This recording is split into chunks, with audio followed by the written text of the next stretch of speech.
Саблық хакас поэт Моисей Романович Баяновға бүл 17 январда 86 жық. Ол Алтай аймандағы қызыл салды алды түрен. Мұның сыхан саблық көзе шарыдылған наука-практикалық жылы Аршандағы школада ерткен. Ол худайна шаялған поэт тіп тектіңіні адалбан. Моисей Баяновтың шаяшызын басқада хазыналарды пішелер. Аның тоғыздарын аймақ ученыйлар үстесшелер. Бұл конференцияда 30 азыр кізі араласқан. Ол санды тексі аймақтағы үгіріншілер, базы алжы үгіретшілер. Поэтын кебіліс поэмаларын ұлғаныр хакас базы орыс тілінің істескенер, пре үгіріншілер пос сағынып сочинение пас келгенер.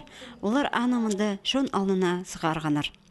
Мен нема аның чаячы тоғызын қығырғым.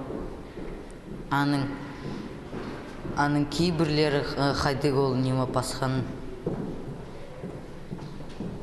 Мекенді біде қыныстық болған қайда ол нема үлбек адалық шағының ар нема басқан.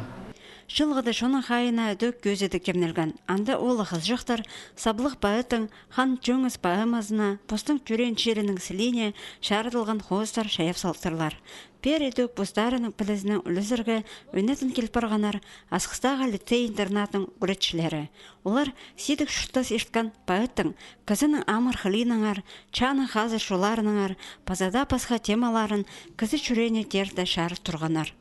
Моисей Романович Баяновты беденеме бірде бұны алдында тыңды қайбам, қажан беденемет бірғанда, келіс бірғанда, мен анның уже немезлерін, кебілестерін уже хырсықым уже қадетегі уже терің сағынып, и хайхывшым хайдул пасқанып, орыстадылының, и хакастадылының прямо мағат кебілестерінің. Чаяшы ұс Моисей Баяновға шарыдылған наука-практикалық жылы позының пөгінің түзімнік толтырған.